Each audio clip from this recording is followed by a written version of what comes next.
adalah adanya proposal ataupun rekomendasi yang akan kita bawa dalam dialog antara civil society organization dengan negosiator EU-SEPA. Saya mengucapkan selamat datang kepada narasumber kita sore ini, 2 orang dari Eropa dan 2 orang dari Indonesia. Selamat datang juga saya ucapkan untuk peserta diskusi dan seluruh kawan-kawan penyelenggara, baik yang berada di Indonesia maupun di Eropa. Diskusi sore ini akan dimoderatori oleh Perin, peneliti dari FERN, sebuah lembaga masyarakat sipil yang berkantor di Belgia, dan fokus pada isu-isu hutan. Selanjutnya untuk diskusi, saya serahkan kepada moderator, Perin, silahkan Anda ambil alih. Terima kasih, selamat sore, Assalamualaikum warahmatullahi wabarakatuh, salam sejahtera untuk kita semua.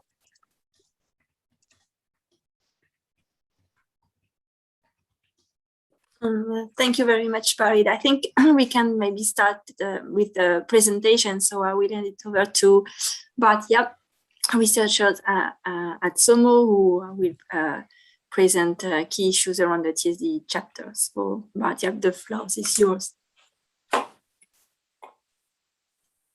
Yeah, thank you, Perrine. Good morning and good afternoon to everybody. Thanks, Parit and Rachmi, also for organizing this webinar. I have prepared a few slides, so I will share. Yeah, thank you.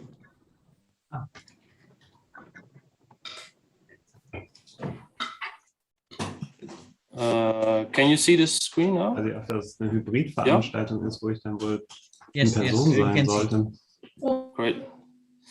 Yeah, thanks. So since I only have a couple of minutes and we have many highly qualified speakers on the panel today that probably have much more expertise on sustainable development issues in relation to trade between the EU and Indonesia, I will basically limit myself to providing a brief overview of the structure and the institutional setup of the TSD chapter as currently proposed by the European Union and as it is currently applied in other EU free trade agreements. So the European Union has a lot of free trade agreements, and they since the EU-Korea free trade agreement of 2011, these agreements have a TSD chapter. So currently there are EU FTAs with TSD chapters with Canada, with Central America, with Colombia, Peru, and Ecuador, with Georgia, Japan, Mercosur, and so on. And from the Indonesia side, the most recent Indonesian free trade agreements don't have a TSD chapter, only the one with the EFTA, which was signed in 2018. So this is different. Both countries, both regions have different approaches on trade and sustainable development. There are no consolidated texts yet available of the TSD chapter. My information is that the negotiations on the TSD chapter are still lacking progress, as there are still key conceptual differences. So my analysis will be based on the latest EU proposal, which dates back from 2017. And the objective of the TSD chapter is basically to enhance the integration of sustainable development in trade and investment relations between Indonesia and the EU. However, when you take a closer look at the text, it shows that these TSD provisions are mainly aspirational in nature, and they rarely bring in new binding commitments, and they are sometimes also conditioned. For example, when you look at the second article of the TSD chapter on the right to regulate, you can see that there are some provisions that says that each party shall strive to improve relevant laws and policies and the underlying level of protection. So this is this aspirational nature. But also there are some important, so to say, non-derogation clauses. But these are conditions. So the parties, the countries should not weaken their labor and their environmental laws in order to encourage trade or investment. And it can be very difficult for the EU or for Indonesia to actually prove that a certain type of law has been weakened in order to encourage trade or investment. And in 2017, there was a labor dispute under the US Central America Free Trade Agreement, where the United States has successfully proven that Guatemala failed to effectively enforce its labor laws by failing to secure compliance with court orders, but not that these instances constitute a course of inaction that was in a manner affecting trade. So that's an example of how difficult it is to prove and to enforce such provisions. Now, there is an important part that deals with multilateral labor standards and agreements. Indonesia has ratified all 8 core ILO conventions. So basically, these provisions confirm that Indonesia and also the EU should respect and promote and effectively implement these provisions. But they don't create any new binding commitments. For example, the sustainability impact assessment recommends to include a clause encouraging both parties to ratify and implement all the relevant ILO labor conventions, including also the Work in Fishing Convention, for example, as there are many issues still in Indonesia's fisheries sector related to the exploitation of migrant workers, forced labor, and human trafficking. Yet the agreement only, or the proposal at least, only says that the parties shall regularly exchange information on the progress with regard to the ratification of ILO conventions. Yeah, there are still, among trade unions, there are still concerns with regard to the effective implementation of the labor laws, and there's a lack of capacity to monitor and enforce labor laws.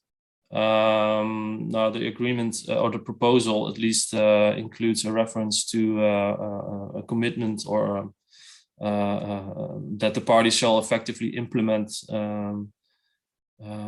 these ILO conventions and that they shall consult and cooperate on trade-related labor issues. But this seems to lack ambition in terms of cooperating and capacity building and sharing of best practices, for example, or for monitoring and enforcing labor laws.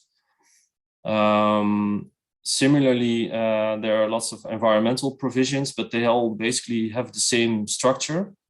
So the parties will recognize or shall recognize the importance of multilateral environmental governance and agreements, the climate change, biological diversity, sustainable management of forests, and so on. So this is just like a mere confirmation of these issues, of the commitment that the parties have on these issues.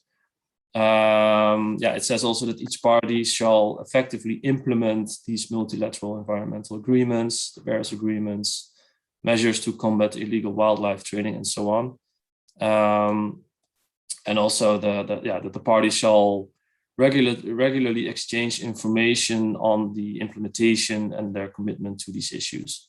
But it's all very aspirational, as I said. So there's a lot of language on consultation, cooperation, promotion of these norms.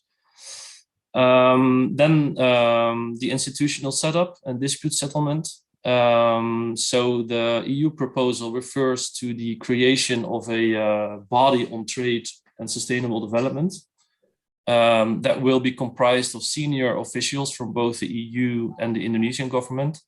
And this body will be mandated to facilitate and monitor the implementation of the TSD chapter, and will carry out tasks in relation to dispute settlement procedures and make recommendations to the joint committee that will be set up under the agreement. The EU proposal on the final and institutional provisions refers to the establishment of domestic advisory groups within a year from the entry into force of the CEPA. And these DAGs, DAGs, will consist of representatives of business organizations, trade unions, and NGOs. And each party shall meet with its DAG at least once a year and shall consider views or recommendations submitted by its DAG on the implementation of the agreement. And likewise, a civil society forum shall be organized to facilitate dialogue between the representatives of Indonesia and the EU and members of civil society of both regions, including members of the DAGs, on the implementation of the agreement. Now, in the EU proposal, there's nothing yet on dispute settlement, but we can get an idea of what that would look like by looking at the EU approach taken in other FTAs. Most importantly, these TSD chapters are explicitly excluded from the general dispute settlement procedures under the free trade agreement. So they have their own specific dispute settlement procedure, which can trigger government consultations. And when those consultations do not prove effective or do not deliver, a panel of experts can be installed, and that can deliver a final report with recommendations. So there are no sanctions to enforce any non-compliance with the TSD chapters. This approach has certain shortcomings, which are actually widely recognized nowadays. There are speakers on the panel that are participating in these structures that probably have a much better view of the functioning of these mechanisms. But there is a study by the Friedrich Ebert Foundation that reveals that there are several challenges still in relation to this particular institutional setup. So most of these DAGs do function and they meet regularly, but particularly in non-EU countries, these DAGs still suffer from organizational issues such as the frequency and the timely notification of meetings, support of a secretariat and funding. And there are also issues related to the composition of these DAGs. There is a need for better dialogue structures between these DAGs and the government, and particularly in non-EU DAGs, some civil society organizations appear not to be fully independent from the government. And also thirdly, there is a limited accountability of governments, which constrain these DAGs in playing a monitoring role. It has been recognized that there is no feedback loop or effective feedback loop between the DAGs and the governments.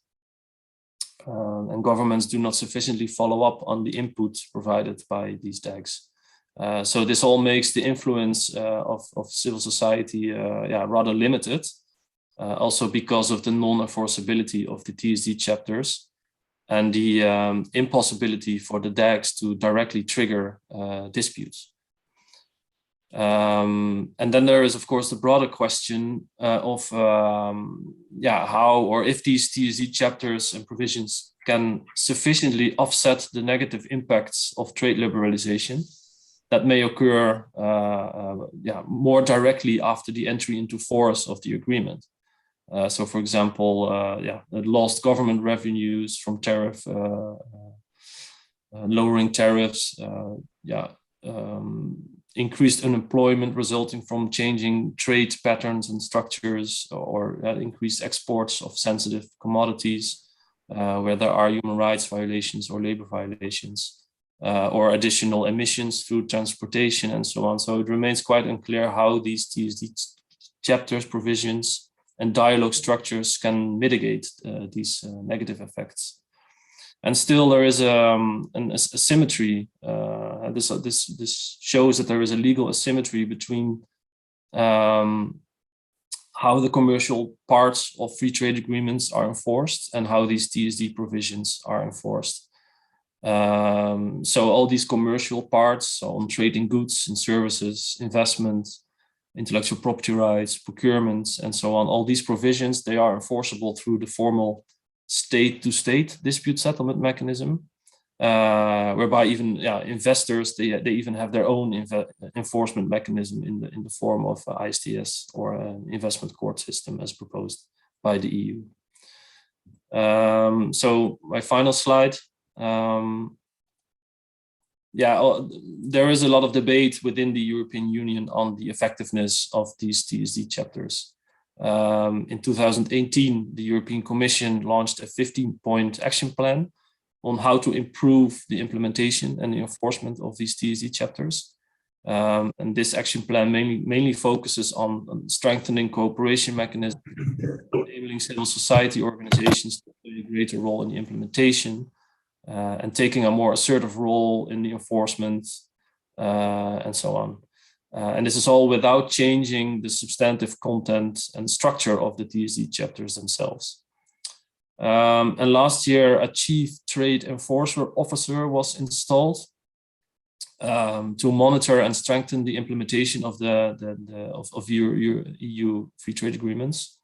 And one concrete outcome of this has been the creation of a single entry point, where EU member states, business organizations, trade unions, and civil society organizations can lodge a complaint at the European Commission in case of non-compliance with market access rules or TSD provisions in EU free trade agreements. And this mechanism is an informal and an EU internal instrument, mainly designed to push the Commission to take action. But when it comes to complaints in relation to trade and sustainable development, the hands of the Commission remain tied to the limited dispute resolution tools offered by these TSD chapters.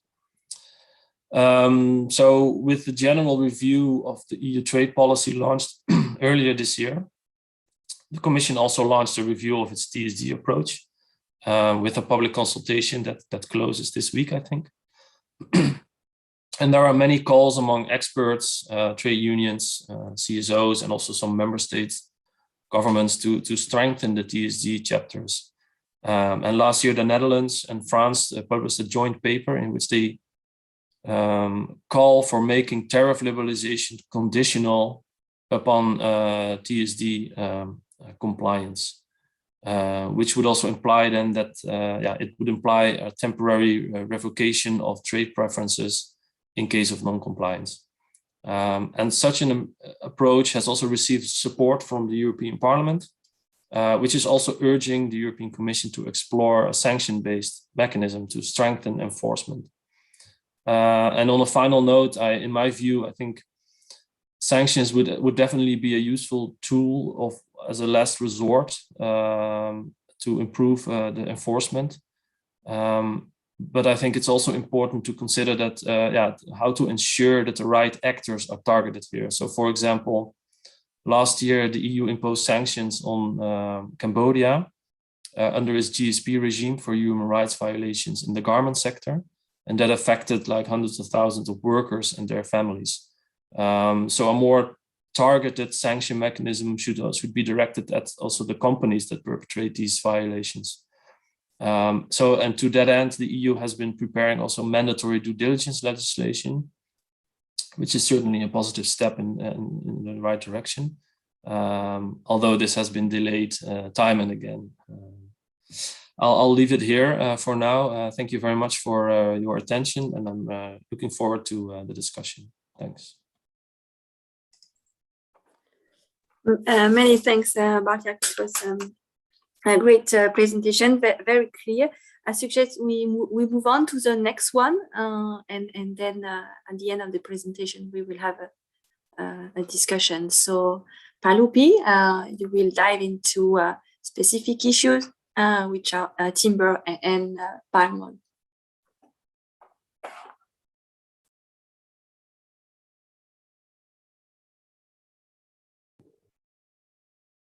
Baik, terima kasih Perin. Selamat sore teman-teman. Saya akan buka ini dulu materi presentasi saya.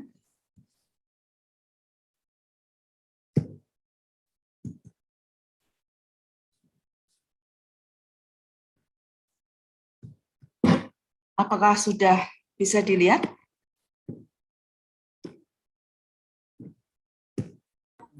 Sudah, Bu, sudah. Baik.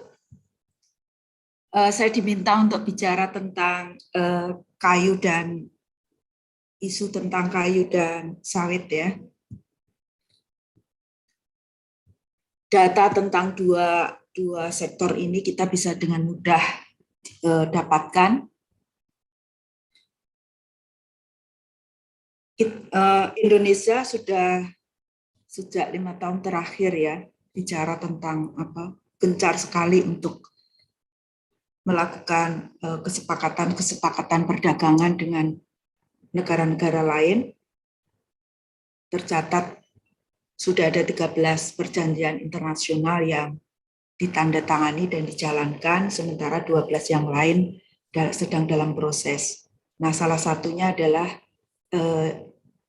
EU-SEPA.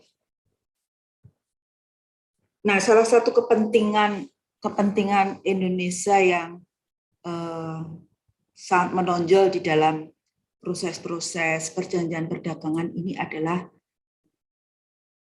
pasar untuk produk-produk sawit.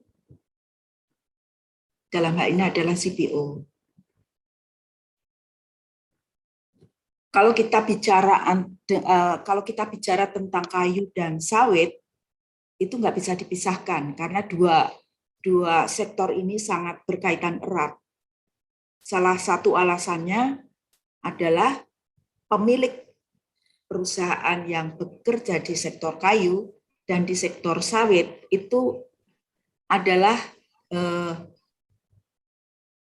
perusahaan yang sama, pemilik yang sama.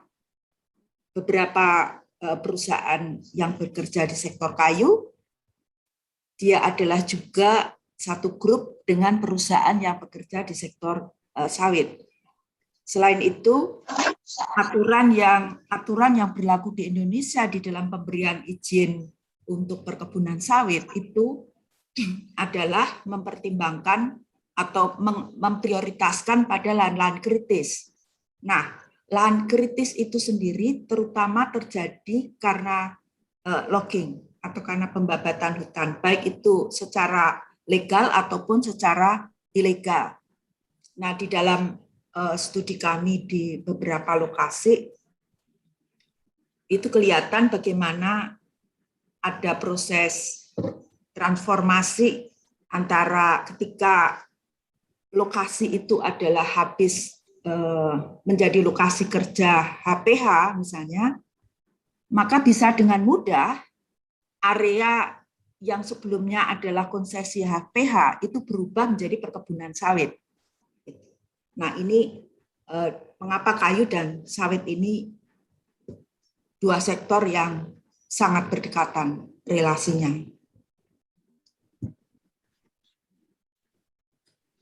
Kalau kita lihat fakta tentang kayu,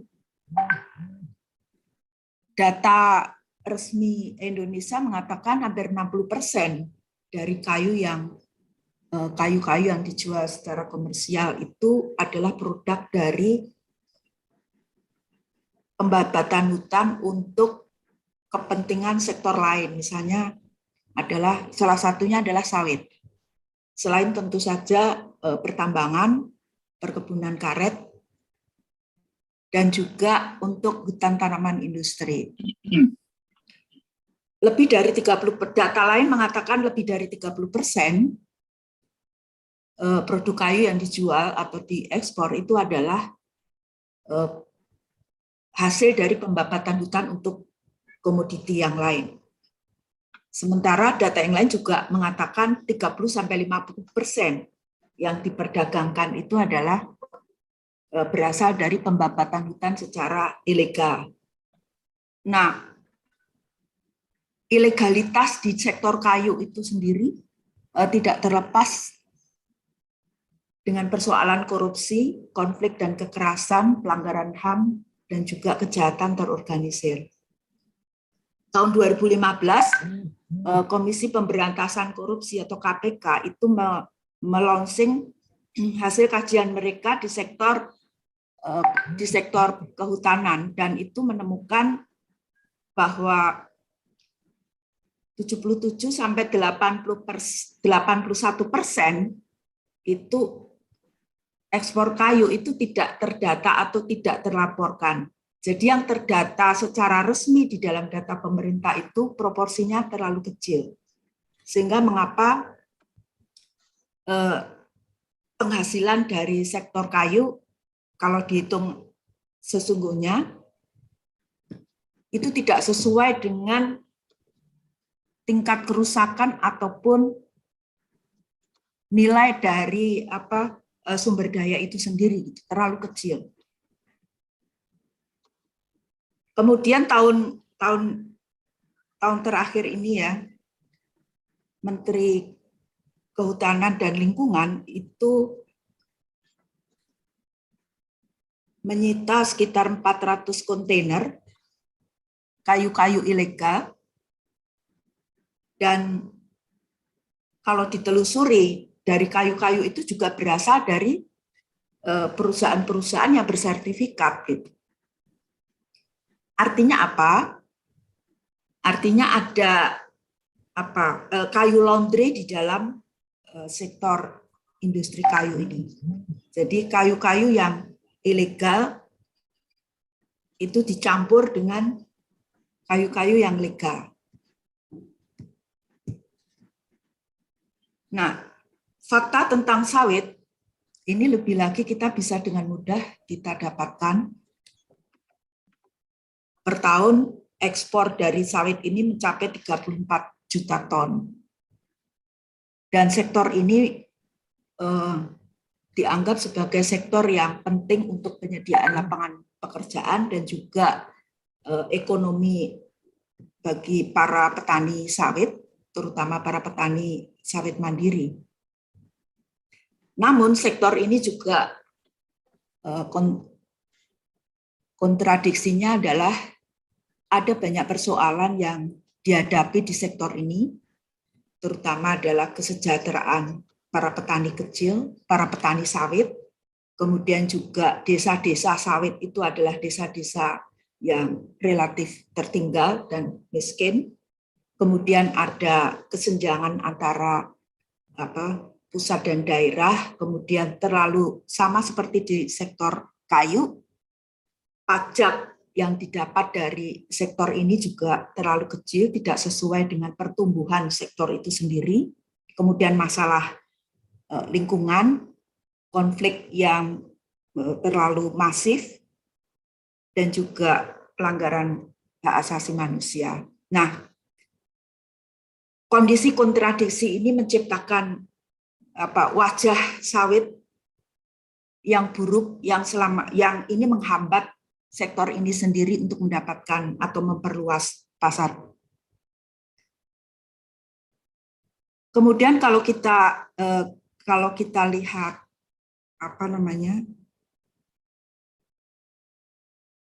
data dari Greenpeace ya, ini juga seperti yang terjadi di sektor kayu,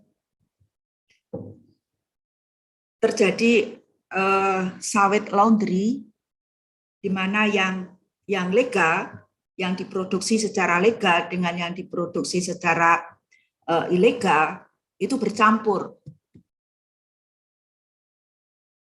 Bahkan laporan terakhir yang dibuat oleh beberapa lembaga bersama dengan Tempo itu juga menegaskan bahwa ada mix antara, meskipun perusahaan-perusahaan yang mengekspor itu ataupun yang memproduksi bersertifikat RSPO, tetapi di dalam proses hasil akhirnya itu tidak bisa dijamin bahwa yang ber-RSPO itu selalu legal.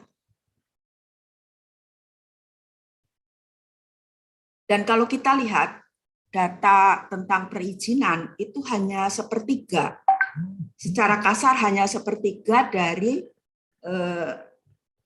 perkebunan sawit ini yang mendapatkan izin atau yang memegang izin secara clear and clean. Contoh misalnya di Riau itu hanya 14%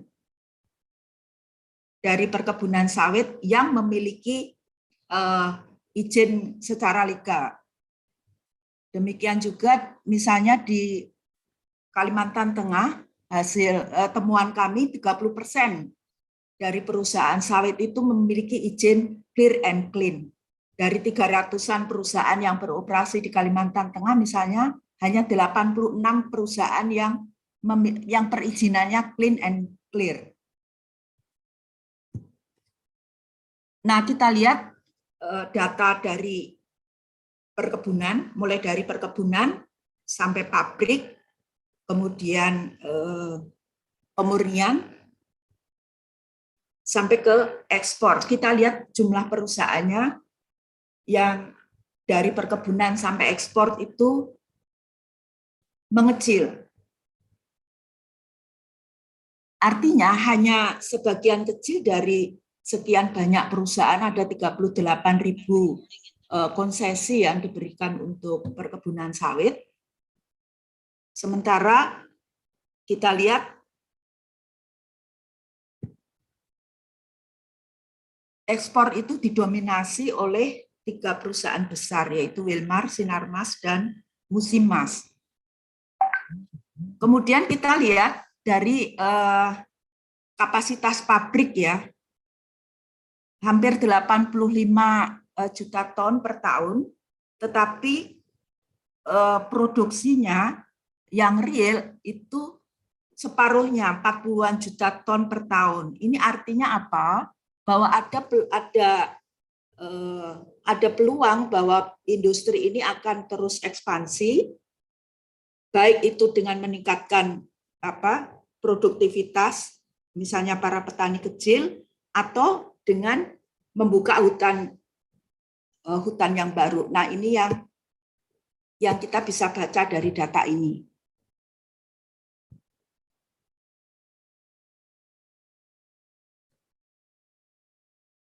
Hasil investigasi di Rio misalnya juga mengatakan mayoritas dari para eksportir sawit ini, hasil produk yang diekspor itu tercemar atau antara yang legal dengan yang ilegal itu disatukan.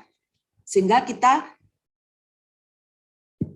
kalau di dalam proses perdagangan ini menekankan, misalnya EU menekankan aspek legalitas dengan RSPO, itu juga tidak ada jaminan bahwa dengan sertifikasi RSPO itu semuanya akan legal. Di dalam temuan riset kami tidak ada bedanya antara yang bersertifikat RSPO dengan yang tidak bersertifikat. Performa perusahaan di lapangan itu tidak menunjukkan adanya perbedaan. Nah, ini menjadi pertanyaan besar juga buat ketika ya tentu saja bahwa legalitas itu yang harus diperjuangkan gitu, tetapi tidak cukup hanya dengan dokumen-dokumen legal. Yang berikutnya adalah ketika kita menghadapi perjanjian-perjanjian perdagangan, saya mengajak ini konteks yang kita hadapi sekarang, yang dihadapi Indonesia, konteks politik ekonomi, karena ini mempengaruhi betul substansi dari perjanjian perdagangan. Yang pertama adalah Indonesia adalah salah satu negara dengan tingkat ketimpangan yang tinggi. 10% dari penduduk Indonesia itu menguasai 10% konglomerat menguasai hampir 76% kekayaan nasional. Sementara yang 10% yang menguasai kekayaan nasional itu mendapatkan bisnisnya dengan sistem kroni. Apalagi di era sekarang, para pengambil keputusan itu sendiri adalah juga para pengusaha. Hampir 50% anggota DPR Indonesia adalah para pengusaha. Demikian juga yang ada para pejabat di sektor di eksekutif.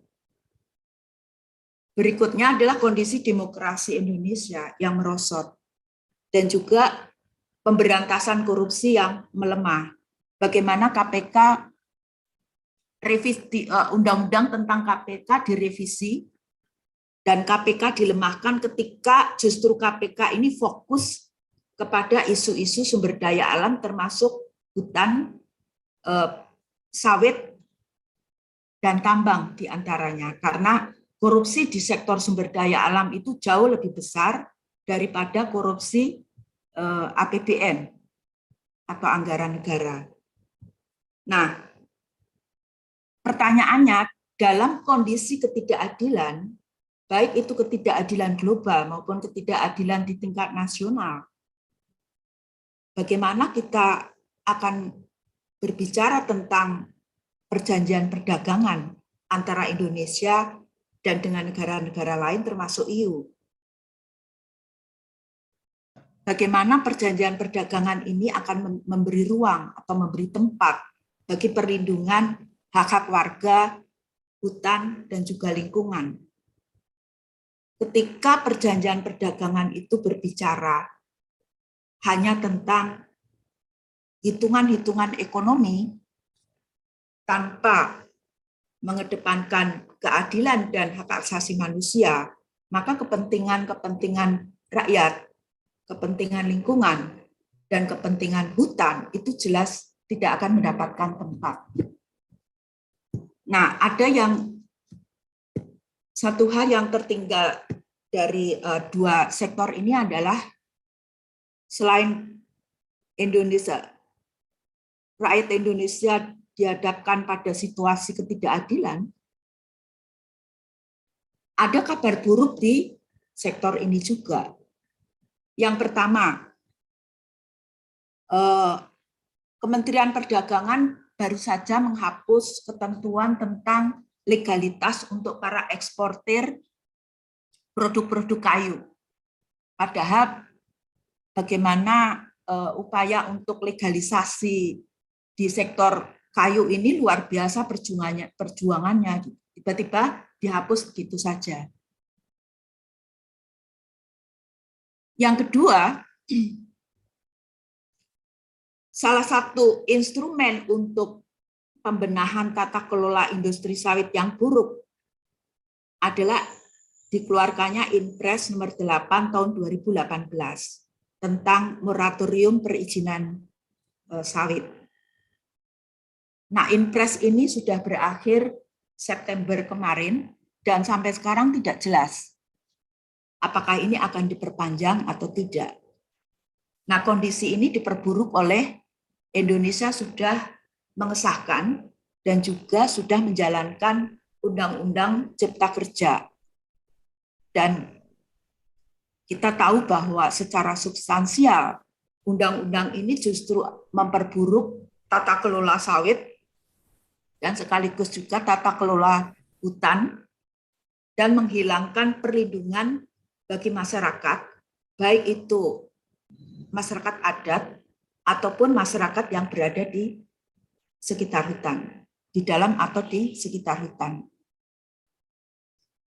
Undang-undang ini memberi ruang yang sangat luas untuk investasi dengan mempercepat proses perizinan dan menghilangkan berbagai hambatan, termasuk menghilangkan pidana terkait kejahatan lingkungan dan kejahatan juga di sektor kehutanan.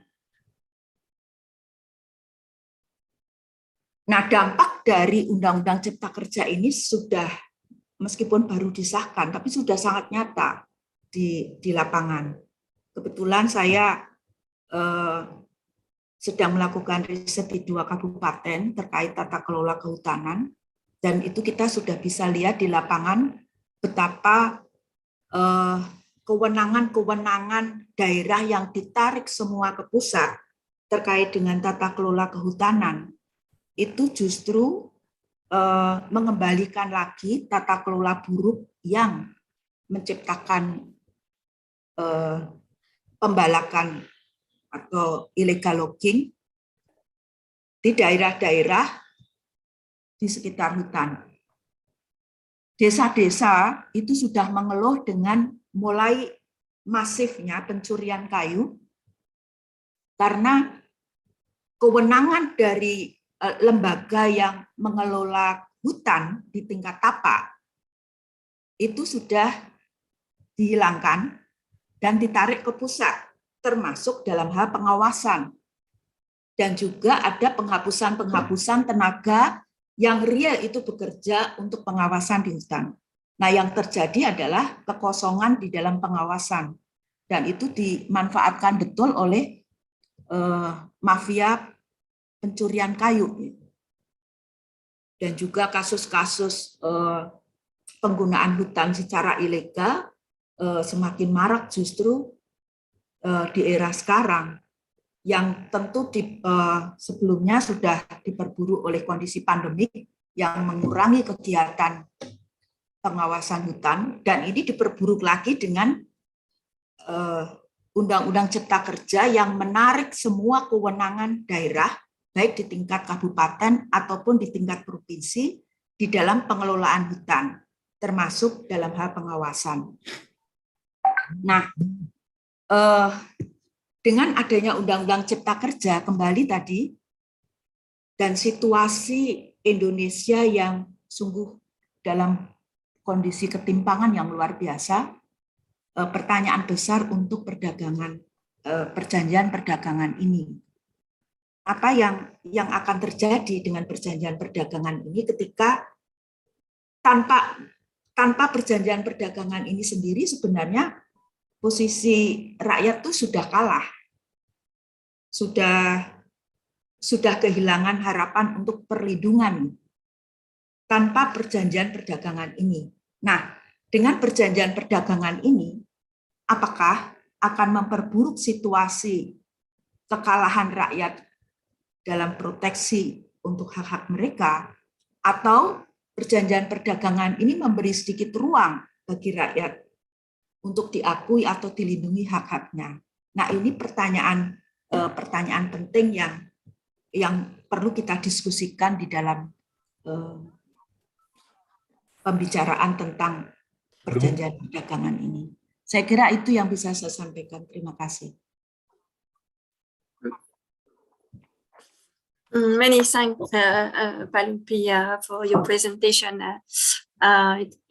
It's quite worrying, in fact, and maybe as I remember, I don't know if you saw the conclusions of the sustainability impact assessment that was released, I think 2 years ago, on this trade agreement, and consultants were highlighting potential risk of violation of human rights and indigenous people's rights, in particular, linked to potential increase of output in the wood sector and the forest sector. So that's something we need to be careful about.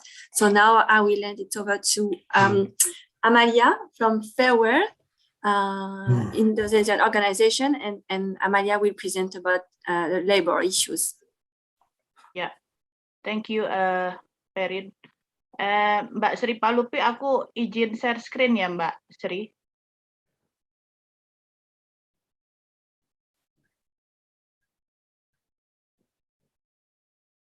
Oui, il faut aussi voir si la voiture est disponible. Palupi, I think you need to review your presentation so that Amalia can also share the screen. Et pour le lundi? Yeah. And please, could you all stay unmuted? Someone is speaking. I think it's fine. Oui. Well, thank you. Yeah, thank you. Yeah.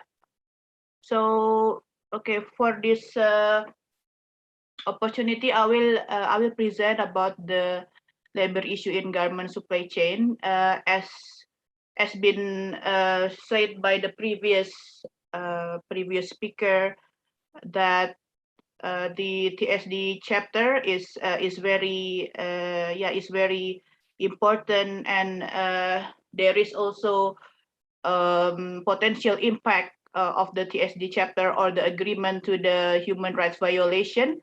So so I will present about the relation or connection between what happening in Europe and how it can influence the workers in Indonesia.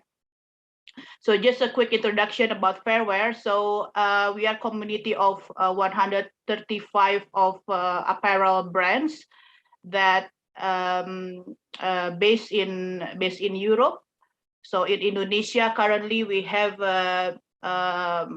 around 10 until 15 brands here, and with 25 factories. And in addition to Indonesia, we are also active in other 10 countries, production countries like India, Bangladesh, Vietnam, China, and some countries in Eastern Europe.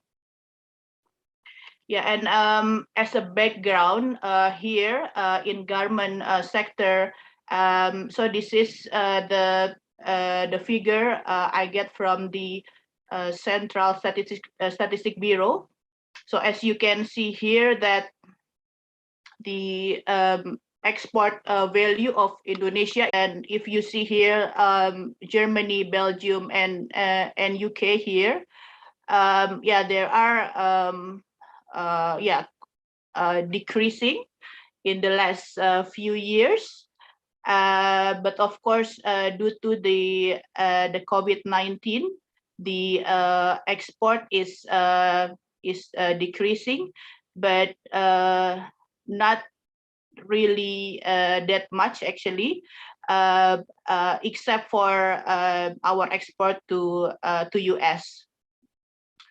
Yeah, so based on this figure, you can see that annually we have like more or less about 6,400 million FOB or export value in garment sector, and most of our sector is to USA and other countries, and also followed by Germany, Belgium, and UK. Unfortunately, I cannot get the other EU countries, yeah, because this is yeah, the data that available in the Statistical Bureau. So the question is, what is the potential impact of the EU SEPA to the production of the garment? So based on the EU Sustainability Impact Assessment, as you can see here, yeah, of course, there are potential increase in textile, garment, and leather products. And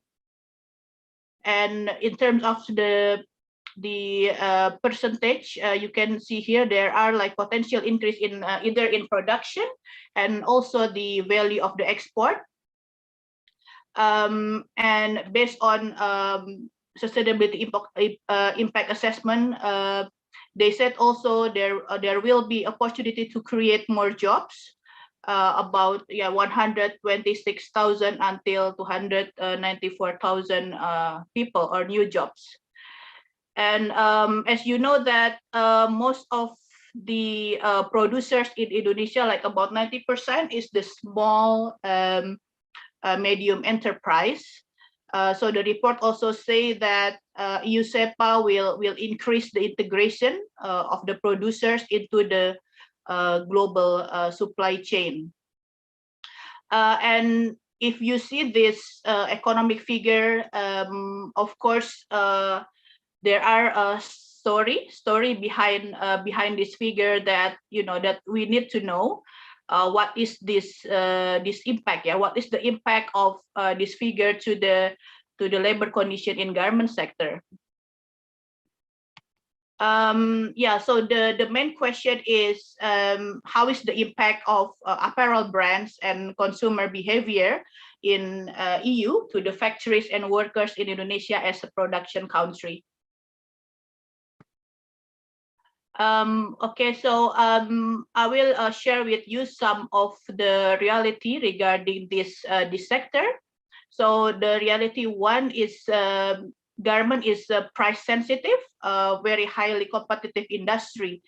So for example, if you talk about palm oil sector, I think like one cycle takes 25 years, but in garment sector, it is very easy for you as a brand or as a factory to move from one country to another, or from produce from one factory to another factory, either in the similar country or move to the other country.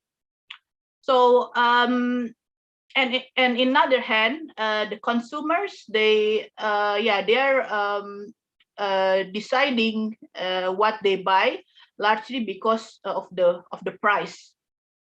So what is the impact to the workers here or to the factory? The first, of course, the factory will try to do efficiency as best as they can, because they know if they offer more pricey or higher price, the brand will just move to another factory or to the other countries outside Indonesia. And the factory, of course, will choose to use the flexible contract, and they will apply a very strict daily production target to workers. And yeah, if they get if the workers cannot get the target, means that there will be some deduction, or the workers should met the target before they can go home. And what about the government? Of course, as a business that employed 1,000 or million of people currently in Indonesia, more than 2 million, more than 2 million workers in garment. So the government, they have preference to reduce the wages, and it is more obvious in the COVID-19 situation, where the government currently allow the factory to pay below the minimum wage. Even so, actually we have seen this tendency to push the minimum wage since few years ago. So the government in the West Java, for example, they issue a policy called labor intensive wages. We call it here upah padat karya. So the company can pay below the minimum wage.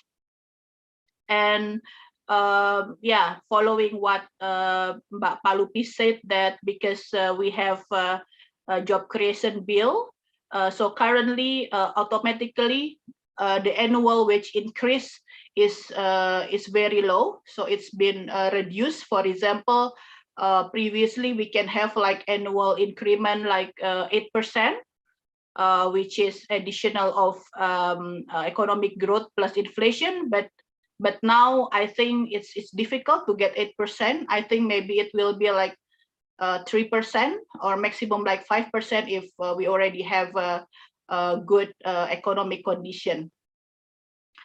That's the first reality. And then the second reality is the power and money is in the buyer side, or on the brand side in Europe, rather than in the factory. So if you see here in the left side, so this is the brands and this is the factories. And if you see the margin, so the factory only have this piece of margin because they should pay the workers, they should pay the fabric and trim, and then the overhead for electricity, maintenance, administration, permit, and logistic, and so on. And the brands in Europe, they have a lot of margin here, and they also don't employ thousands of workers in their office. So what is the meaning of that? So the meaning is the money and power is in the brands and retailers, but not in the factories. But in other hand, the responsibility for the labor rights compliance is in the factories. As you know that if we have like labor right cases, most of the workers, NGO or labor union, they will advocate to the factory. But not to the brands. Of course, because of the international organization and the network, of course, some of the big trade union already fight for it. I mean, already advocate to the brands in Europe or in US. But of course, most of the time, the burden or the responsibility to do the dispute settlement is in the factory's hand. So there is like, you know, very a big gap to the power relation here. And of course the factory should be responsible for thousands of workers, and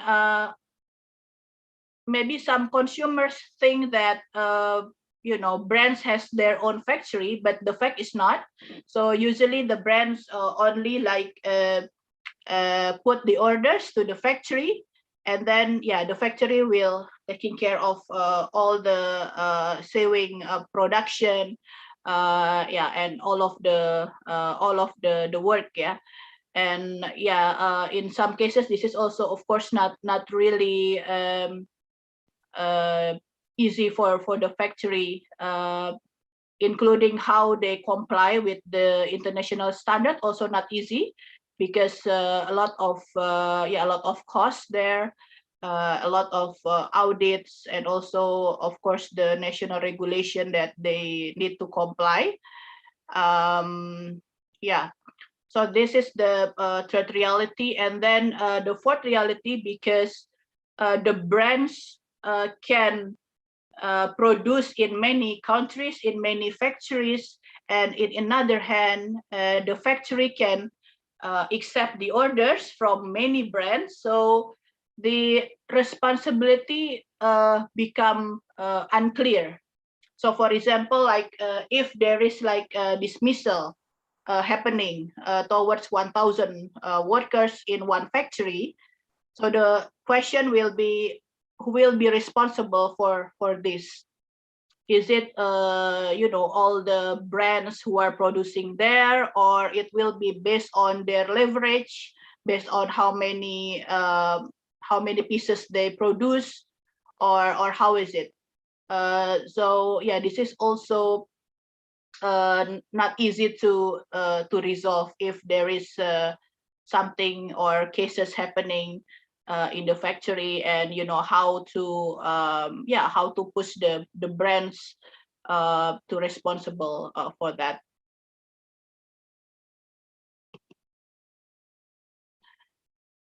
So the another question is, what is the meaning of production workers to production increase to the workers? So this is also based on the sustainability impact assessment. So it said that more workers to face poor working condition if labor laws and the implementation thereof do not improve. So for example, like low compliance of the minimum wage, because as you see that currently a lot of effort to push down the minimum wage and to pay the minimum wage, and then of course job creation bill already put some flexibility and like easy hiring and easy firing mechanism. I just put some example here. So for example, like the overtime work that previously only 14 hours per week, currently become at 18 hours. And if you see the ILO convention, maximum is like 48 hours. But if you add like 40 plus 18, so it can become like 58 hours per week. And then there is also stipulation about more flexibility on the job status that previously 3 years, currently become 5 years, means that insecurity for workers. And in another hand, if you have more flexible job status, it will be less opportunity or less possibility for that worker to be active in the trade union. And another thing is about the subcontractors. So job creation will allow the subcontractor to do the work in the main business activity. So it's not only the ad hoc basis or specific job that needs specific skills, but they can do they can do anything in the main business activities. And then there is also flexibility to use employment agency or outsourcing also in the main business activities. So I think this is my last slide. So what is the recommendation for TSD chapter? I think this is also already said by the first speaker. Of course, we need human rights due diligence that can provide more rigorous RBC, responsible business conduct. And then I think we need to push that if national regulation is lower than international standard, higher labor law standard, higher labor standard will be applied. So we are not following the lower, but we're following the highest standard. And because there is a power gap, we also need to push more fair sharing responsibilities between buyers and producers here towards the labor rights compliance, and then also buyers to do responsible purchasing practices and exit strategy, and also promote living wage, freedom of association, and social dialogue in the industrial relation. And at the end, I think we need to support the micro small enterprise, including home workers. I think that's all from my side. Thank you. Thank you. Thank you very much, Amalia. We have one final presentation from Stephanie from Eurogroup for Animals. Stephanie, are you there? Yes, I am. Can you hear me well? Yes, very well. Very good. I'm so sorry for the delay. I had to find the, the link. I will share a presentation with you. Can you see it well? Hopla. Can you see it well? Yes, wonderful. Okay, so thank you for hearing me today. I'm going to talk on sustainable trade in food products. As you've heard, I work for Eurogroup for Animals, and it's a platform of mostly European animal welfare organization. We also have members in Australia, but it's mostly European, not only EU, also the UK, etc. And we are basically coordinating the advocacy effort at EU level of animal welfare organization, organizing joint campaign, and working on topics that are made at EU level, like trade policy. So I will talk from this perspective, and in advance, I ask you to, I apologize for not really addressing human rights or those issues, because it's simply not what I do, but I'm sure that a lot of what I can say, you will be able to apply, and we can discuss after my presentation. I'm very glad to share anything I could with you. So why basically are we looking into this in trade agreements like the agreement with Indonesia? How can it affect really animals? So from our perspective, of course, trade agreements, they're allowed to play with market access, so with the tariffs, but also with rules on labeling. They sometimes create an additional conditions on creating new labels. They also may simplify the rules on audits, on checking whether the rules are implemented, but they can also offer opportunities for cooperation. They can also serve as a platform to cooperate for the partners. So for all these reasons, Eurogroup for Animals is looking at those trade negotiations with Indonesia, for instance, because basically by playing with those parameters, you can have a risk of what we call a risk for level playing field. So basically, sometimes in two countries, you won't have the same standards. It applies to animal welfare, but also on other topics. And it's possible in this case, the EU has probably, and I'm sure has higher animal welfare standards than Indonesia. And in many cases, the EU does not apply these standards on the imported goods, apart from rules related to the welfare at the time of slaughter. That's it. All the other rules that the EU has, for instance, we ban battery cages for the production of eggs, we can definitely import an egg from a country if it's been produced in a battery cage. That's not an issue in the EU at the moment.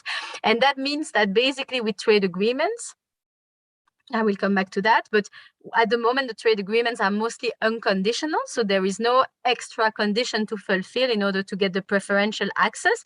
And so usually what it means is that you can have a lot of cheaper products that come in that do not respect similar standards in terms of animal welfare, for instance, and that can create a lot of issues in the EU market. First, it's problematic for consumers because many consumers, without proper labeling, and even if labeling is not panacea, they would want the products, to respect higher standards, and they can't. It's just the way it is. So it's a problem for consumers. It's also a problem because then the farmers, for instance, feel it's unfair. They have to respect higher standards. They know they do it because of the right reasons, because, for instance, citizens are concerned, or because we need, to protect the climate or to prevent biodiversity loss. But they don't feel it's normal that then others don't have to feel to respect the same rules in order to put products on the EU market. And so you can have a lot of pressure within a country, like in this case, the EU, not to have better standards. And that's problematic. And that's also why we look into this, because it can create that kind of chilling effect. And so for 10 years, for instance, in the EU, more now, 12, there's been no progress on farmed animal welfare. We hope it's going to come now with the Green Deal, as you probably have heard about it. But honestly, before that, no. And it's also part of this pressure of the EU trade policy to open further the market to everything. An issue for Indonesia, for instance, is also that then the trade agreement, usually we have trade agreements, the parties want trade agreements to increase the trade. So for instance, in agri-food product, in animal product, it usually leads to intensification of those sectors, which means that basically the farms, the small farms are usually eradicated. It's more the bigger players that can face the competition, like with globalization. And, roughly that's what happened. It's a trend that happened in Europe, but that's a trend that's also happening in countries like Indonesia. From what I know, there's a lot of willingness also to produce more animal-based products in order to export them. And clearly there is a trend towards intensification. And in intensive systems like that, like we have in the EU, to be honest, it's not like we are perfect at all, not at all. Animals can't really enjoy a proper welfare status. It's impossible. And at the moment, this is not only an impact for animals, and that's why it's important also for other countries like Indonesia. At the moment, those agreements will tend to produce more intensification within the EU partly, but also in the other countries. And this is a problem because technically, even if you don't really care about the welfare of animal beings, this welfare is related to a lot of other things, to a lot of other sustainable development goals. And for instance, I can give you the example of one that is usually more concrete for many people, SDG 8, decent growth. In industrial intensive farming systems, there is much less jobs. A lot is automatized. The salaries are cheaper. Usually they rely on less stable workers. The conditions are much harsher. And even the FAO has mentioned this issue, that we should be careful about not replacing all smaller farms by big intensive, because it has an impact on the livelihood of the people in this area. As you can see here, basically, this is a nice graph showing you the interaction between animal welfare and the different UN SDGs. So basically, the green line shows the impact of improving animal welfare on the SDG, and the blue one, the reverse, the impact of improving the SDG on animal welfare. But so you can see, for instance, there's a big correlation between animal and, for instance, public health. If you look at intensive farming, it's usually a hotbed for viruses. We have gone through a pandemic, which was caused through wildlife, of course, but intensive farming was the previous pandemic. H1N1 was actually pig farming. And basically when a virus gets into those farms where usually all the animals have the same genetic codes, it's very easy for them to build up a lot of strain, and then a much stronger virus emerge, and it can be really a recipe for disaster. And also you might know that intensive farming usually relies on crops, and so on can be very much linked to deforestation. And that, of course, has an impact because, of course, then it reduces the habitat of wild animals that can get into much more interactions with humans and farmed animals. And that is also one of the way, of course, we get more zoonosis. Other issue that you must be aware of is antimicrobial resistance. Those kind of production also use a lot of antimicrobials. And this is probably one of the big health crises that we are going to face in the future. A lot of our antimicrobials are becoming useless because of this, and we really need to do something. But just to say, that might seem obvious, but there is also connection, as I explained, with decent growth. There can also be connection with education sometimes as well. You know, in some countries, in Africa, for instance, often a working animal is used to actually go to school or like to go fetch water, and then, you know, it allows the women to do something else. So there are a lot of interesting interconnection, of course. So if trade policy foster more intensification, that is really an impediment toward, like, in the road towards Stephanie, sustainable. Stephanie, sorry to interrupt you. The interpreter is asking you to speak a bit slower. So okay, no problem. Sorry. Sorry for interrupting. So this is the reason technically why we look into how trade policy and negotiation, like with Indonesia, can impact animal welfare in Indonesia and in the EU, of course, because it has a much bigger influence on a lot of other topics. So to talk about Indonesia more specifically, these negotiations, Indonesia, the EU does not import a lot of animal products from Indonesia. So one might think, well, then it's not important. But it's not entirely true. Indonesia is a big producer of eggs and of chicken meat. And there are willingness, I've heard, at least from officials in Indonesia, to produce even more food, notably meat, in order to export. So this is definitely something that should be a motivation for the EU to want to cooperate with Indonesia and to discuss how animal welfare fits into their plans. That's important. Also, from a perspective not of farmed animal, Indonesia is very key for wildlife. I'm sure we've talked palm oil, so I'm sure we have talked about the impact on the orangutans and on the gibbons that are in these forests. So there is, of course, this interaction, but also weirdly, the EU imports a lot of frogs' legs from Indonesia. And this is a very dangerous sort of trade, also because, I'm not explaining the difficult and cruel condition of the hunting and the transport of those frogs, but in terms of biodiversity, in terms of environment, it's also problematic because the frogs, as you might know, they eat the insects. And so the less frogs you have, the more pesticides you might need to use. And some countries like India, if I remember well, and I've missed a second, were big exporters of frog legs to the EU. And then they stopped because they realized that they were depleting their country from frogs because there is no check. There is no proper, understanding of the conservation status of the species. And basically they were using much more pesticides. So there is also an impact like this of this product. And another important angle in Indonesia is fisheries, of course, and aquaculture. Indonesia is a very strong country on fish and fish-based preparations. And so aquaculture is really a model that is more and more sold as a solution to the food crisis. But basically to feed the fish, we use other fish. And so we still fish a lot. And also the conditions in terms of welfare, of use of antibiotics in those aquaculture units is very, very, it's dreadful, but it's not being addressed because at the moment, from a climate perspective or else, there is vision that fish can save the world, but it's really problematic. So that is something as well that is a topic of interest in these negotiations. And an angle we also look at is often that the EU sends live animals, farm animals, I mean, to those countries. And Indonesia, it's not that much, but still 100,000 of chickens most years. So, in a way, for me, there's a responsibility also of the EU to work with Indonesia and make sure that they're not sending animals and then, who cares about how they're treated. So in terms of the negotiation, you might know that there will be normally a provision on animal welfare cooperation in the agreement. As you can see in the second bullet, the initial proposal of the EU was very weak. It was one sentence, that's it. I don't have much more insight recently because that's probably not the big topic that they're discussing at the moment.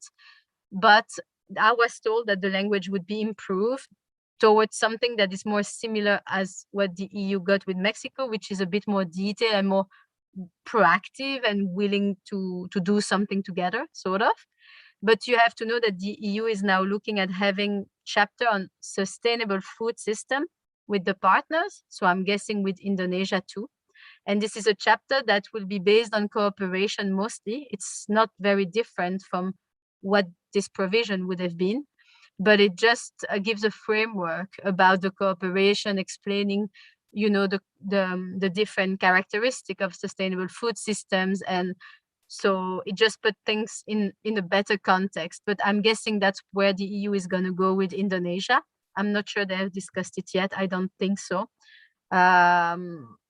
What we know also is that from an EU perspective, Indonesia does not send much product to the EU, but we still believe that there should be criteria. If the tariffs are lowered, the producers should respect higher EU equivalent animal welfare standards, because this really provides an incentive for producers, because then when they gain access, it's basically a win-win. And the EU already did surveys about that with foreign producers, and all of them considered it a win-win. They had to pay a bit to improve the standards on animal welfare, but in the long term, it was better for their production, and also that was compensated by gaining access to the EU market. And the final thing that they need to discuss, as you might have discussed as well, it's the chapter on trade and sustainable development. For us at the moment, the provisions usually related to wildlife are too weak. As you can remember, we discussed, for instance, the topic of frogs' legs. So frogs are not really, the status of those frogs is not already often recognized as threatened, because it depends on the countries and so on. So there's a lot of work that can't be done through those chapters, because at the moment they're a bit too narrow and they don't really provide a good basis to cooperate on certain issues. And I won't get into those big discussions because I'm sure that you're having them. They're a bit weak in terms of how they can be enforced. But so definitely we will follow that, but I have not more news on how they will be built. All you have to know is that if the EU goes for a chapter on sustainable food system, it's not really within the trade and sustainable development chapter, but it should be connected in some ways. So we will have to see how it's articulated. So I will stop here so that we have a bit of time. I don't know whether we have discussions after the presentation, but I'm happy to take any question. Thank you, Steph. So I think we have a lot to digest now.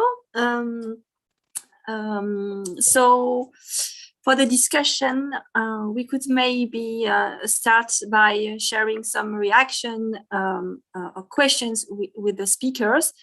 And then we can also discuss how we want to move forward, especially in light of the next round, which will happen in 2 weeks, whether we want to issue a statement, whether we want to engage with the negotiators ahead or after the round.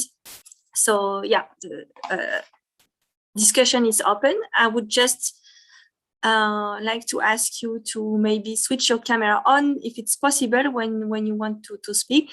And I would like also to apologize in advance because I will have to leave at 12 p.m. Brussels time. But Parit has kindly accepted to take over the facilitation if we need to go beyond that time. So yeah, thank you. So who wants to start?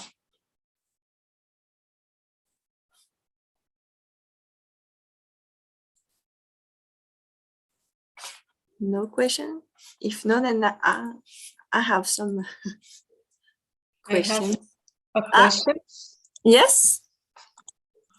You can answer right. Okay, good. Yeah.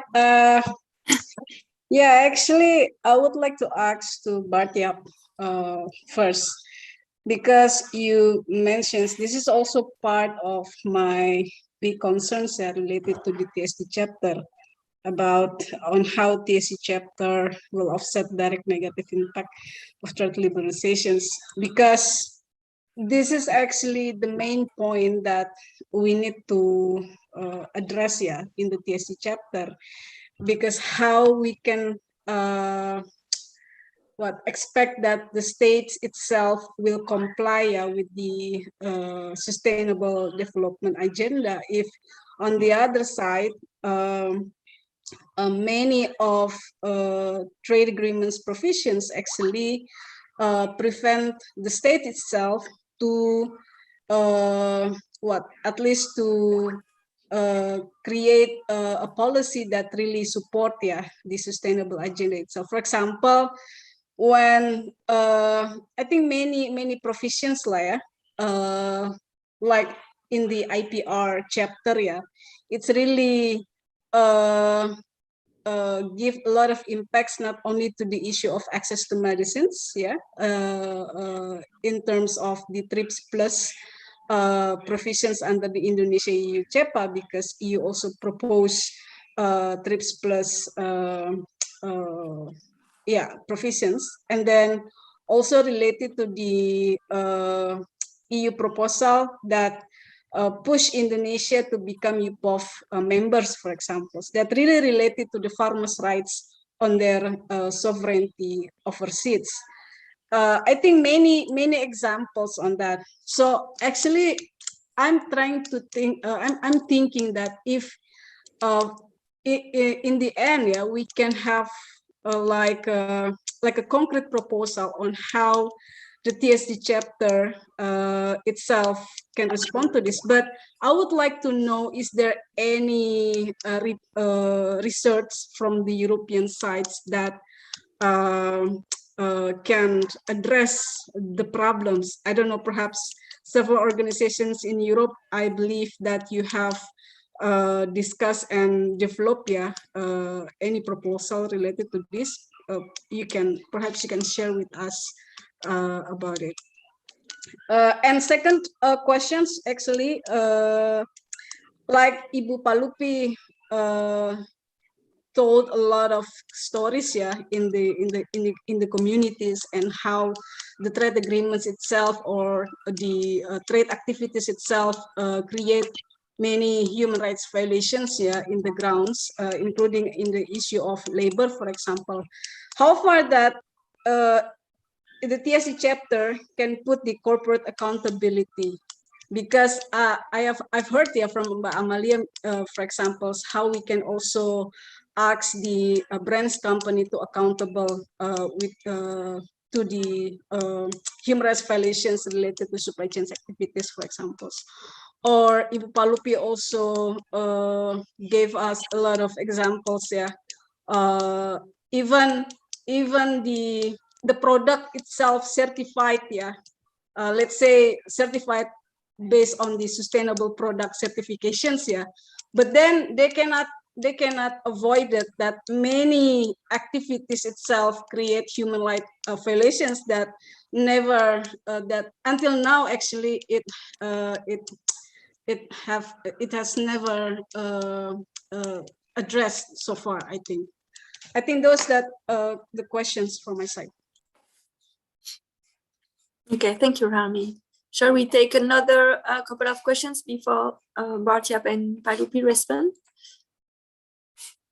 No, there aren't any. So Bartiap, you want to respond to Rami? Thank you very much, Rahmi, for these very well elaborated and very interesting questions. I mean, for me, the key issue is that we also look a bit beyond the TSD chapters themselves. They are not a panacea to address all the issues that arise under trade agreements. And I think as a start, I think we need more analysis. Like, I mean, Stephanie's presentation was wonderful. Amalia's presentation, Palupi's presentation all showed what the impacts could be of trade liberalization and on all the other aspects of a trade agreement. So it's really like on how you address those issues, or at least be aware of those issues before you start negotiating trade agreements. And I'm really following Stephanie's line there. Like we should think about how to make trade liberalization much more conditional upon, first of all, compliance with international standards and norms and regulations that are out there and that the governments are party of. That is something that the EU is already doing under the GSP plus regime, for example, requiring other countries to sign up to these labor standards and multilateral environmental agreements. That's something that could be pursued also in its free trade agreement strategy. That is also something that the trade unions in Europe have been pushing for a lot. But then again, I mean, also the European Commission conducts these or commissions consultancy firms to conduct sustainability impact assessments.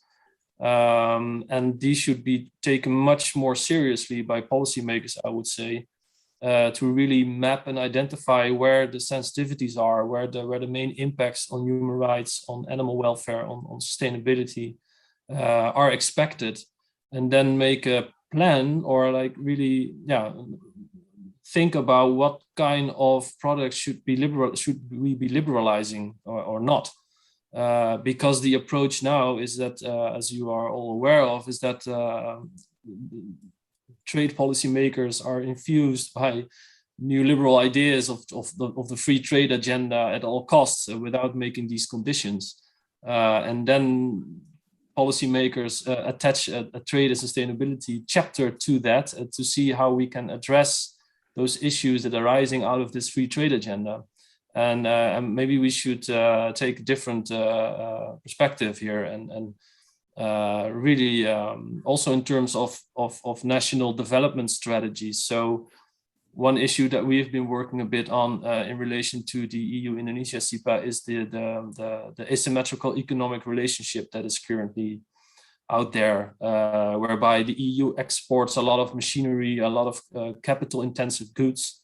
In return for Indonesia exports much more raw materials, labor-intensive goods, and the SEPA, as it currently stands and as it currently is being proposed, will only lock in a symmetric relationship, and it will hinder Indonesia's capacity to develop own industries and move away from this perhaps neo-colonial relationship.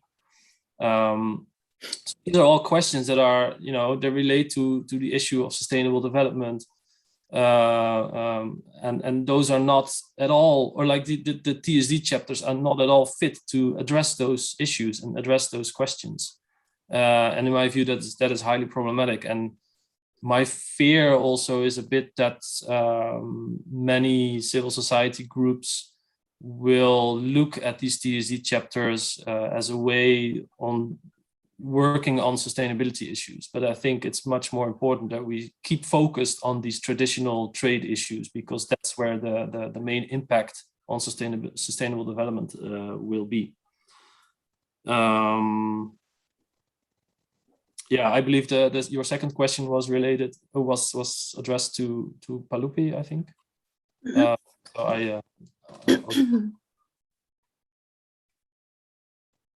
Palupi? Yeah.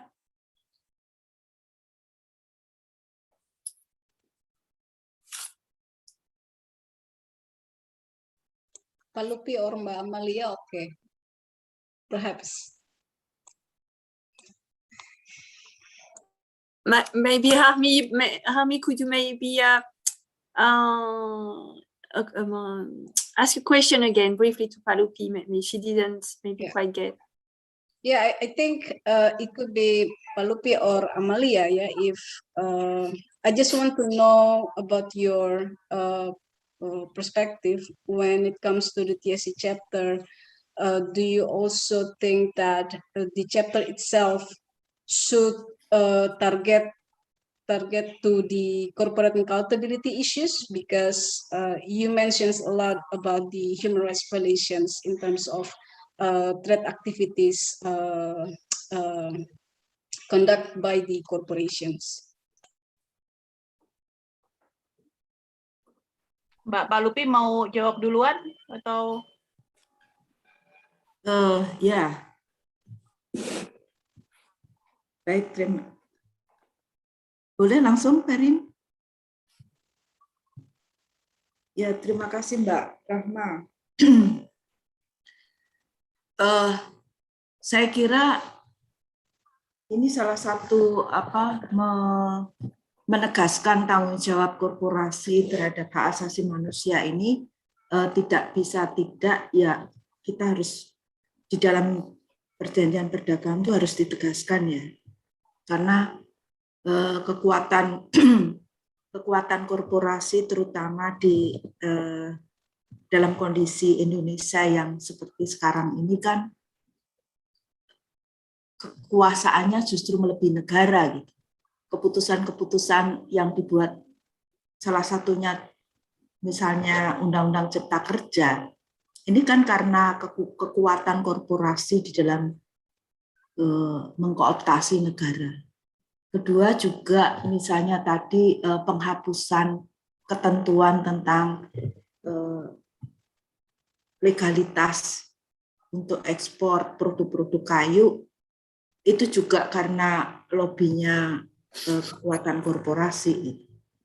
Nah, saya kira tadi saya bicara soal RSPO, kan toh ternyata tidak cukup hanya dengan persyaratan-persyaratan legal. Harus ada pendekatan-pendekatan lain terkait dengan menegaskan tanggung jawab korporasi. Ketika persyaratan dokumen atau ketentuan tentang legalitas itu sendiri tidak mampu menjawab atau tidak mampu membuat korporasi menjalankan kewajiban-kewajibannya. Nah, salah satu yang bisa yang bisa menjadi instrumen untuk mendorong bisnis yang lebih bertanggung jawab tentu harus dipikirkan. Selain tentu saja tetap kita legalitas itu tetap menjadi satu persyaratan, tetapi bagaimana juga misalnya mekanisme komplain, perlibatan pihak ketiga di dalam di dalam penilaian. Kemudian juga misalnya di RSPO kan tidak ada mekanisme untuk yang melanggar ataupun tidak melanggar, kan juga nggak ada bedanya gitu ya. Yang melanggar juga dia bisa begitu saja perusahaan mudah sekali untuk lolos gitu. Kemudian kalau tadi kita lihat datanya ya, satu grup dia bisa memiliki begitu banyak anak-anak perusahaan dan dia cukup punya sertifikasi satu saja dari sekian banyak anak perusahaan. Misalnya satu grup itu dia sertifikasi RSPO cuma satu, dan itu menjadi payung untuk legalisasi dari semua perusahaan-perusahaan yang sebenarnya mayoritas itu berproduksi secara ilegal gitu. Kita ketemukan di lapangan modusnya seperti itu. Nah, bagaimana ini kita harus temukan pendekatan-pendekatan untuk mewujudkan bisnis yang lebih bertanggung jawab, baik secara lingkungan, secara human rights, secara terhadap isu deforestasi misalnya. Contoh aja di sektor sawit, perusahaan-perusahaan yang besar yang tadi saya sebutkan sudah berkomitmen gitu untuk nol deforestasi. Nah, deforestasi itu sendiri untuk RSPO kan tidak beroperasi di hutan primer misalnya. Tapi kan toh ini tidak cukup, itu tidak cukup untuk sektor bisnis ini menjalankan tanggung jawabnya ketika tadi ada begitu banyak trik yang bisa mereka celah-celah yang bisa mereka pakai untuk mengatasi ketentuan-ketentuan, apalagi dengan situasi sekarang ketika ketentuan-ketentuan yang bahkan sangat minimal menurut saya itu dihapuskan atau dilemahkan gitu. Nah, bagaimana Indonesia tidak bisa memikirkan kita di Indonesia tidak bisa memikirkan sendiri tanpa kekuatan juga dari masyarakat sipil di luar gitu untuk menjadi kekuatan pendorong bagaimana mendesakkan bisnis yang menjalankan tanggung jawab di bidang HAM, karena toh juga itu sudah lama ketentuan sudah ada panduannya juga, panduan pelaksanaan HAM di sektor bisnis gitu. Nah, tetapi tidak ada instrumen untuk itu dijalankan gitu. Nah, saya kira tidak ada cara lain selain memperkuat jaringan masyarakat sipil yang mendesakkan kekuatan di memperkuat negara juga untuk lebih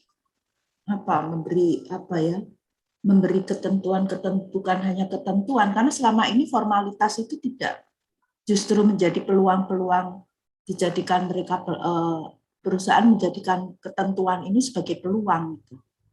Nah, di tengah situasi kekuatan sektor bisnis ini begitu besar, meningkat, nah ini juga perlu strategi-strategi yang tidak biasa gitu ya. Pengalaman di lapangan sekarang.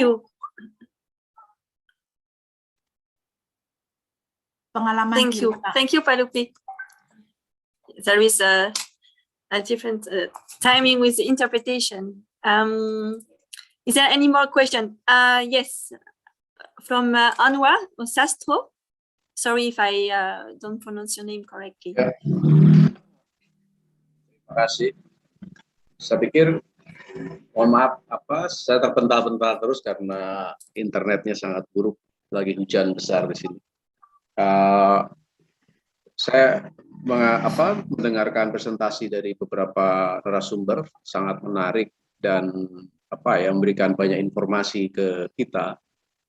Nah, saya pikir yang terakhir disampaikan oleh Mbak Palupi itu sangat penting ya. Jadi kita sekarang ini kalau diakui memang ada gap informasi, gap kesadaran, baik itu di civil society maupun di aparatus pemerintahan ya. Jadi pertanyaan saya adalah untuk narasumber yang dari SOMO, kemudian juga yang dari Eropa tadi, gimana sih sebenarnya untuk istilahnya kita ingin dibagi strategi bagaimana melakukan penyadaran terhadap civil society misalkan ya. Jadi di kita itu baru sedikit lah gitu loh, misalkan jaringan-jaringan baik itu serikat, kemudian juga NGO itu untuk pedulian terhadap pembangunan berkelanjutan seperti yang kita bahas sekarang ini ya. Terus kemudian juga kesadaran tentang masalah lingkungan itu masih sangat sedikit.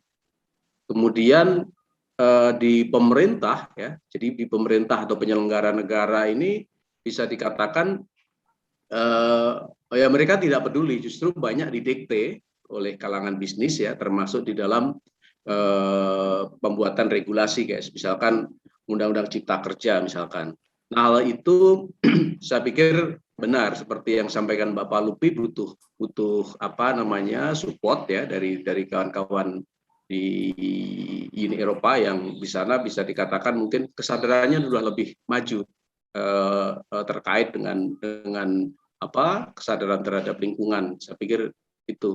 Nah, kami ingin itu dibagi triknya, terus kemudian juga bagaimana ada kerjasama yang lebih lanjut lagi.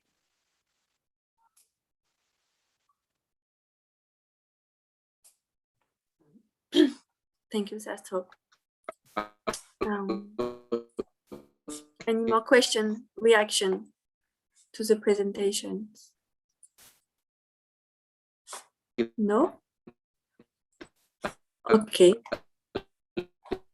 Oh, Sastro, I think.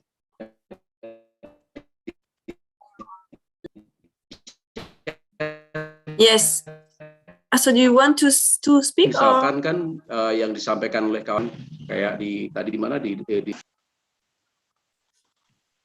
Okay.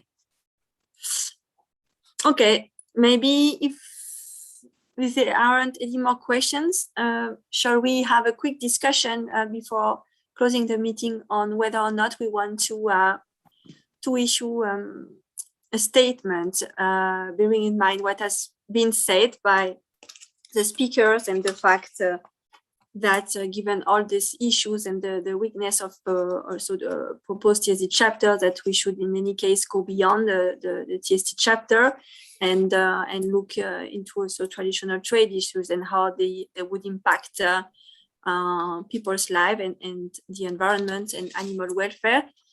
So maybe we could ask test the temperature in the room or in the online room to see if there is some interest from your organization to do a joint statement.